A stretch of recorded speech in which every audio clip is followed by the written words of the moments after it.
The sky above Caen, France, trembled with an unspoken prophecy on April 8, 1943. 27,000 feet above the earth, where oxygen was thin and merciless, a transformation was about to unfold that would rewrite the rules of aerial warfare. Oberleutnant Ralph Hermikin's smirk was barely visible beneath his oxygen mask as he surveyed the approaching American fighters. His Focke-Wulf 190 A5 gleamed like a predator, positioned perfectly to strike. Below him, 16 massive Republic P-47 Thunderbolts lumbered upward, their 2,000 horsepower Pratt & Whitney R-2800 double Wasp engines straining against their 7-ton bulk. To the veteran German pilots circling like wolves, these American machines appeared almost comical. Barrel-shaped fuselages topped with greenhouse canopies, wings that seemed disproportionately small, and propellers that dwarfed anything in the Luftwaffe's inventory. The American fighters looked like flying milk bottles, clumsy, ungainly, and utterly out of place in the refined European theater of aerial combat. What Hermikin and his fellow pilots couldn't comprehend was that they were witnessing the birth of a legend. These flying milk bottles would transform from object of derision into instrument of terror within 18 months. Their 8.50 caliber Browning machine guns become the most feared sound in German skies. The story of the P-47 Thunderbolt began not in the skies of France, but in the panicked design rooms of Republic Aviation in June 1940. As German fighters swept across France with devastating efficiency, Alexander Kartveli, Republic's Georgian-born chief designer, received urgent specifications from the U.S. Army Air Force. They want a high-altitude interceptor capable of matching the Luftwaffe's best fighters. Kartveli knew he was facing an impossible challenge. Traditional fighter design philosophy emphasized lightweight construction, nimble turning capabilities, and rapid climb rates. But Kartveli was not interested in traditional. It will be a dinosaur, he admitted to his design team, but it will be a dinosaur with good proportions. The XP-47B prototype that first flew on May 6, 1941, shocked everyone who saw it. At 9,900 pounds empty, it weighed 65% more than its predecessor, the P-43 Lancer.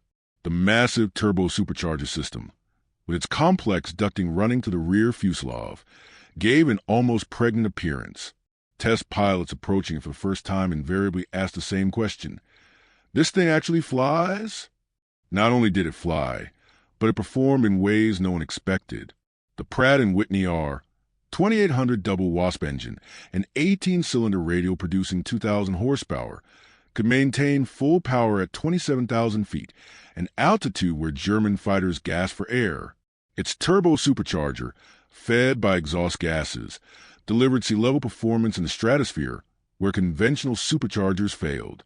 Major Hubert Hub Zemke, commanding the 56th Fighter Group training in Connecticut, initially despised the aircraft.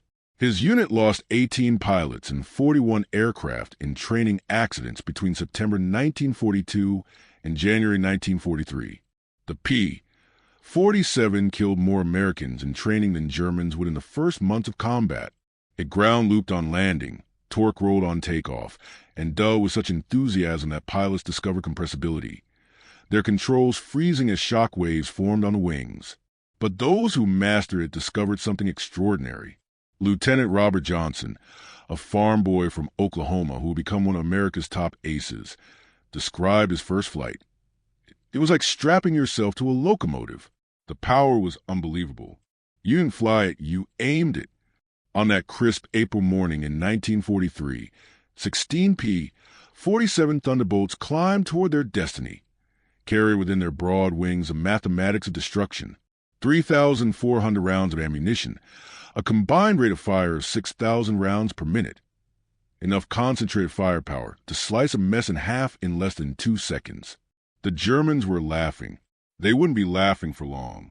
The mockery echoed through Luftwaffe briefing rooms like a comfortable joke, a shared moment of superiority that would soon curdle into bitter remembrance. The P-47 Thunderbolt wasn't just an aircraft. It was an industrial anomaly, a mechanical contradiction that defied every established principle of fighter design. Alexander Kartveli understood something his European contemporaries did not. While German and British designers pursued lightweight interceptors optimized for climb and turn performance, He was crafting something unprecedented, a high-altitude juggernaut that would redefine aerial warfare through mass, power, and an unrelenting commitment to survivability. The design philosophy was quintessentially American, overwhelming, unapologetic, built not for elegance but for brutal effectiveness. Where European fighters were scalpels, the Thunderbolt was a sledgehammer, crude, massive, yet possessed a precision that would shock the world. Its genesis was pure panic. The June 1940 German blitzkrieg across France had terrified American military planners. They needed an interceptor that could match the Luftwaffe's best, and they needed it immediately. Cartvelli's response was not a compromise, but a declaration of industrial might. The XP-47B prototype emerged like a mechanical behemoth. At 9,900 pounds empty, it weighed 65% more than its predecessor. Its massive turbo-supercharger system gave an almost pregnant appearance, complex ducting running to the rear fuselage like mechanical intestines. Test pilots would approach it with a mixture of skepticism and disbelief, invariably asking, "This thing actually flies?" But fly it did, in ways that would revolutionize aerial combat. The Pratt & Whitney R 2800 double Wasp engine was a marvel of engineering. An 18-cylinder radial producing 2,000 horsepower, it could maintain full power at altitudes where German fighters would gasp and struggle. Its turbo supercharger, fed by exhaust gases, delivered sea-level performance in the stratosphere, a technological magic trick that would become a nightmare for Luftwaffe pilots. Major Huber Hub, Zemke's initial experiences with the aircraft were brutal and unforgiving. His 56 fighter group lost 18 pilots and 41 aircraft in training accidents between September 1942 and January 1943. The P-47 seemed determined to kill its own pilots before they ever saw combat. It ground-looped on landing, torque-rolled on takeoff, and dove with such violent enthusiasm that pilots discovered compressibility, their controls freezing as shock waves formed on the wings. But those who survived its temperamental nature discovered something extraordinary. Lieutenant Robert Johnson, a farm boy from Oklahoma who would become one of America's top aces, described his first flight with a mixture of terror and exhilaration. It was like strapping yourself to a locomotive. The power was unbelievable. You didn't fly it, you aimed it. The aircraft's structural design was equally revolutionary. Where European fighters were built for agility, the Thunderbolt was constructed like a flying tank. Its wing spars could support 40,000 pounds, 3 times the aircraft's loaded weight. The engine mount could withstand 12 G-forces. Control cables were doubled throughout with automatic backup systems. German pilots initially saw only its ungainliness. They called it a flying milk bottle, a pregnant cow, something too massive to be effective. Oberst Joseph Pips Priller, a renowned Luftwaffe fighter commander, reported at headquarters after his first encounter. The new American fighter is meat for the slaughter. It flies like a truck, turns like a freight train, and climbs like a pregnant cow. What Priller and his compatriots couldn't comprehend was that the P-47 wasn't trying to be a European fighter. It was an entirely new concept of aerial warfare, a platform designed around production, firepower, and survivability.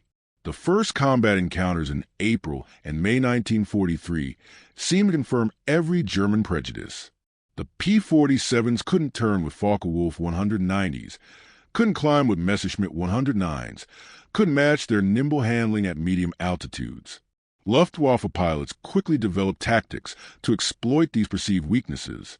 But beneath that ungainly exterior, a revolution was brewing. A mechanical predator that would soon transform from object of ridicule to instrument of destruction.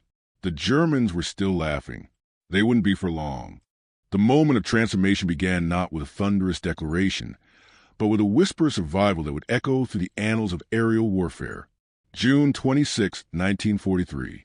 Over Lazo, France. A day that would become legendary on both sides of the conflict, etched into the memories of pilots who would survive to tell the tale. Second Lieutenant Robert S. Johnson's formation of 48 P-47 Thunderbolts was returning from escort duty when the sky erupted in violence. 16 Focke-Wulf 190s from Jag Eschwader 26, led by Hermann Wilhelm Ferdinand Galland, younger brother of the famous Adolf Galland, executed a perfect attack, diving for the sun with an overwhelming speed advantage. Johnson's Thunderbolt, flying at the rear of the formation, became the focal point of a combat encounter that would redefine everything the Luftwaffe thought they knew about American fighters. The initial moments were catastrophic. 20mm cannon shells exploded across his aircraft with surgical precision. The canopy shattered. Hydraulic fluid sprayed into the cockpit. The engine cowling was torn away. Fire erupted behind the instrument panel. Johnson, wounded in the nose and leg by shrapnel and bullet fragments, tried to bail out, only to discover the canopy was jammed. A 20mm shell had exploded in the canopy track, welding it shut. He was trapped in a dying aircraft at 27,000 feet. What happened next defied every assumption about combat damage tolerance. Despite having no forward visibility through an oil-covered windscreen, a barely functioning engine that shook violently, and controls that responded only intermittently, Johnson managed to level the aircraft and point it toward England. The P-47 continued flying with damage that would have reduced any other fighter to falling debris. Then it got worse. A lone Focke-Wulf 190, flown by an unknown pilot from 2/JG-26, discovered the crippled Thunderbolt limping toward the channel at less than 170 miles per hour. What followed was one of the most extraordinary encounters in aerial warfare history. The German pilot positioned himself behind Johnson's P-47 and opened fire with his 20mm cannon and two 13mm machine guns. Johnson, unable to evade, could only huddle behind his armor plate and pray. The Thunderbolt absorbed the entire cannon ammunition load. The German pilot repositioned and fired again, this time with only his machine guns. The cannon ammunition exhausted, he pulled alongside, staring in disbelief at the flying wreck. Johnson could see his face clearly, young, blond, his expression shifting from confidence to confusion to something approaching fear. The German repositioned and emptied his remaining machine gun ammunition into the Thunderbolt. Still it flew. He pulled alongside again, shook his head in apparent amazement, gave an informal salute, and peeled away, presumably out of ammunition. Johnson's P-47 landed at Manston with its engine failing on the runway. The crew chief stopped counting bullet holes after reaching 200. One cannon shell had exploded inches from Johnson's head. Another had detonated against the armor plate behind his seat. The engine had taken direct hits. The control cables were partially severed. 3 of the 4 main longerons, the structural backbone of the fuselage, were shot through. Yet the aircraft had brought him home. The survival of Johnson's aircraft sent shock waves through both air forces. American engineers studying the wreckage realized they had underestimated their own creation. German intelligence, receiving combat reports from the 2nd Section of Jagdgeschwader 26, initially refused to believe it. No aircraft could absorb that much punishment, they argued, but testimony from multiple pilots confirmed the impossible. The Thunderbolt had taken everything the Luftwaffe's best fighter could deliver and survived. By July 1943, American pilots were learning to exploit the P-47's true strengths. Lieutenant Colonel Hubert Zemke, the 56 Fighter Group commander, had discovered the secret through brutal trial and error. Don't turn with them. Don't climb with them at low altitude. Use your weight. Use your power. Use your guns. The transformation had begun. The flying milk bottle was about to become a harbinger of destruction. The Germans were still laughing, but their laughter was growing increasingly nervous. Technology is rarely born of elegance, but of desperation.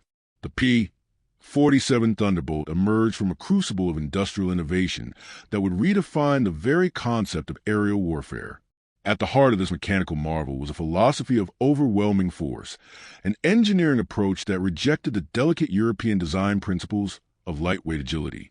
Where German and British designers sought nimble interceptors, Alexander Kartveli and his team at Republic Aviation were constructing a flying fortress that would challenge every established notion of fighter design. The turbo-supercharger became the Thunderbolt's technological heart, a complex system of exhaust-driven engineering that transformed the aircraft from a seemingly ungainly beast into a high-altitude predator.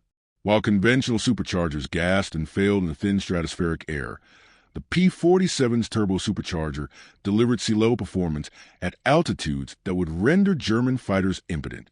The Pratt & Whitney R 2800 double Wasp engine was a mechanical symphony of complexity. 18 cylinders arranged in a double-row radial configuration, producing 2,000 horsepower that could maintain full power at 27,000 feet, an altitude where other engines would wheeze and fail. Each engine contained 2,400 individual components, machined to tolerances measured in thousandths of an inch. But raw power was only part of the equation. The P-47's propeller was a marvel of aerodynamic engineering. The Hamilton Standard hydromatic propeller, with its massive 13-foot diameter and broad chord blades, transformed the aircraft's performance. Where earlier variants climbed at a sluggish 2,200 feet per minute, the new paddle blade versions could achieve 3,000 feet per minute, matching or exceeding German fighters at most altitudes. The ammunition feed system alone was a testament to American industrial ingenuity. 8 separate ammunition boxes, each holding 425 rounds, fed through electric boost motors to prevent jamming during high-G maneuvers. The guns were electrically heated to prevent freezing at altitude. Each gun had its own charging mechanism and could be individually synchronized. Convergence was adjustable from 150 to 400 yards, allowing pilots to optimize their engagement range with mathematical precision. The standard combat load mixed armor-piercing incendiary tracer, and standard ball ammunition in patterns designed to both destroy and ignite. Oberst Hans von Luck, a German armor commander who would later face these fighters, described the psychological impact of this technological superiority. They came in low, so low you could see the pilots' faces. The sound was terrifying. Engines roaring, rockets screaming. Then the hammer of those heavy machine guns. The wing design defied conventional wisdom. Wing spars could support 40,000 pounds, 3 times the aircraft's loaded weight. The engine mount could withstand 12 G-forces. Control cables were doubled throughout with automatic backup systems. Where European fighters were precision instruments, the P-47 was a sledgehammer wrapped in wings. Lieutenant Eugene Roberts, arriving in England in September 1944, epitomized the technological advantage. I had 420 hours in my logbook, including 75 hours in the P-47.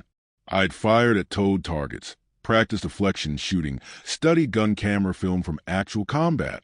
My first mission, I knew exactly what to do. The ammunition itself was a revelation. American .50 caliber armor-piercing incendiary rounds used a delayed-action fuse that ensured penetration before detonation. The incendiary compound burned at 3,000 degrees Fahrenheit, hot enough to ignite aluminum structure. German 20mm shells, while heavier, often exploded on surface contact, causing spectacular but sometimes superficial damage. By January 1944, a new variant of the P-47 began arriving in England that would complete the technological transformation. The P-47D-22 feature improvements that would make German pilots' mockery seem like a distant memory. The massive propeller did more than improve performance. It changed the very sound of aerial warfare. The distinctive thundering roar created by blade tips reaching supersonic speeds could be heard from miles away. German ground troops began identifying approaching P-47s by sound alone, a deep, threatening rumble that meant death from above. They called it Donnerschlag, thunderclap. The Germans were no longer laughing. They were listening and trembling. The transformation from high-altitude fighter to ground attack weapon was not a planned evolution, but a brutal necessity born of total war. By April 1944, as the Allies prepared for the invasion of France, the P-47 Thunderbolt will become something far more terrifying than a mere fighter. It will become the most feared ground attack aircraft in military history, a flying artillery piece that would redefine battlefield support. The heavy machine gun battery that had proven so devastating in aerial combat now found a new purpose. Standard armor-piercing incendiary ammunition could penetrate the top armor of most German vehicles, while the sheer volume of fire could destroy soft targets in seconds. A 2-second burst would put 160 half-inch projectiles into an area the size of a truck, a wall of lead that left nothing but destruction in its wake. But it was the addition of bombs and rockets that truly transformed the Thunderbolt into a multi-role monster. The D-25 variant could carry two 1,000-pound bombs under the wings and a 500-pounder under the fuselage, a bomb load equal to early war medium bombers. Later variants added zero-length rocket stubs, mounting 10 5-inch high-velocity aircraft rockets (VARs), each equivalent to a 105 mm artillery shell. Oberstleutnant Hans von Luck, commanding the 125th Panzer Grenadier Regiment during the Normandy campaign, experienced these attacks firsthand. They came in low, he recalled, so low you could see the pilots' faces. The sound was terrifying. Engines roaring, rockets screaming. Then the hammer of those heavy machine guns. A column of our trucks simply ceased to exist. 20 vehicles transformed into burning wreckage in one pass. The psychological impact was as devastating as the physical destruction. On June 6, 1944, the Luftwaffe discovered how completely the balance of power had shifted.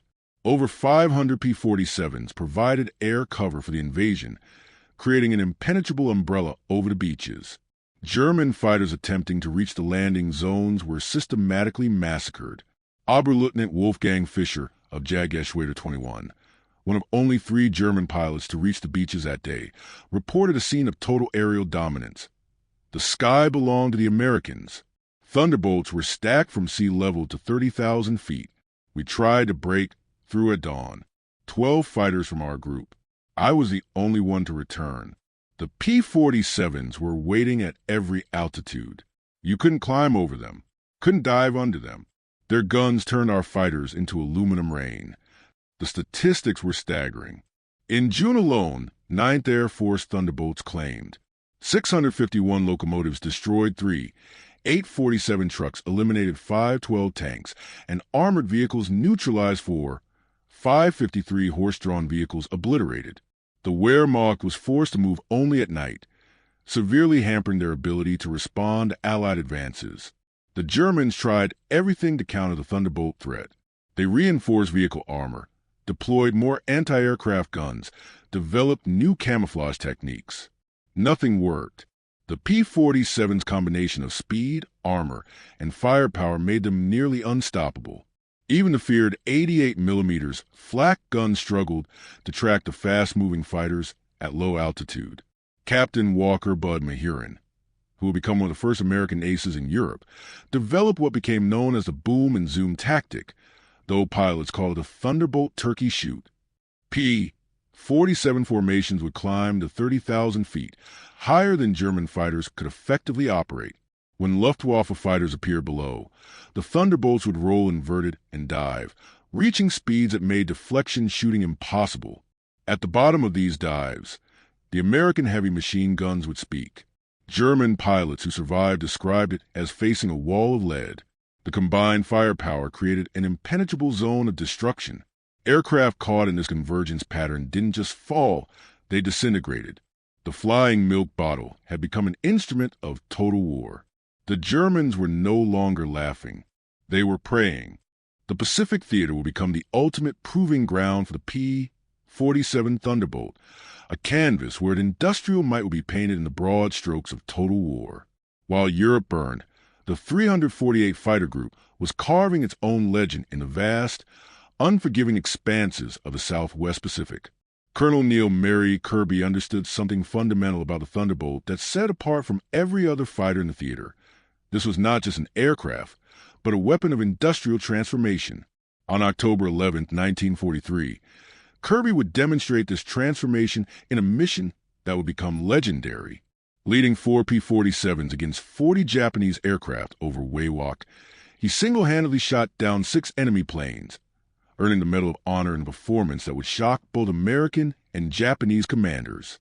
The Japanese, accustomed to fighting nimble but fragile American fighters, were utterly unprepared for Thunderbolt's combination of firepower and durability.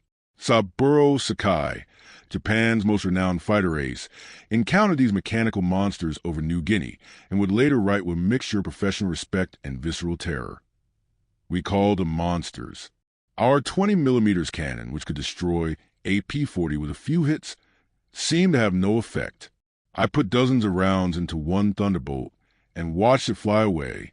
Their return fire was terrifying. Streams of heavy bullets that tore aircraft apart. The P-47N variant developed specifically for the Pacific was a further evolution of this mechanical predator.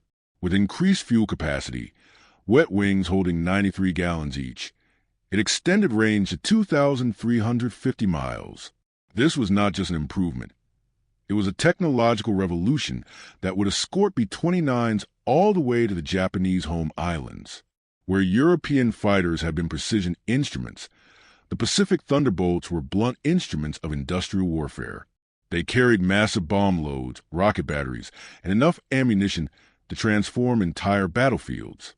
A single P-47 could carry two 1,000-pound bombs, 10 5-inch rockets, and still maintain its fearsome fighting capability. The aircraft's radial engine, so derided in European skies, proved perfectly suited to the harsh Pacific environment. No liquid cooling systems meant greater reliability in tropical conditions. Where inline engines would overheat and fail, the P-47's massive Pratt & Whitney R-2800 Double Wasp continued to deliver devastating performance. By early 1945, Thunderbolts were systematically dismantling Japanese infrastructure.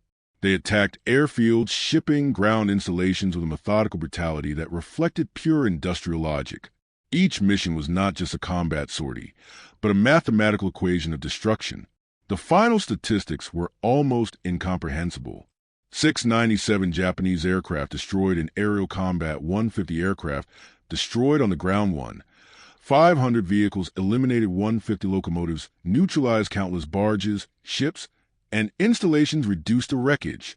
Major George Brookings' response to a captured German pilot will become prophetic when shown burning aircraft and told, "What do you think of that?" Brookings simply pointed to flight line and declared, "By tomorrow, we'll have 40 new ones. How long will it take you to replace your pilots?" The P-47 had become more than an aircraft. It was an embodiment of American industrial might, a weapon that could be produced faster than pilots could be trained to destroy it. In the vast Pacific skies, the Thunderbolt was no longer just a fighter. It was a force of industrial nature. The Japanese were no longer fighting an aircraft. They were fighting an entire nation's industrial capacity. And they were losing.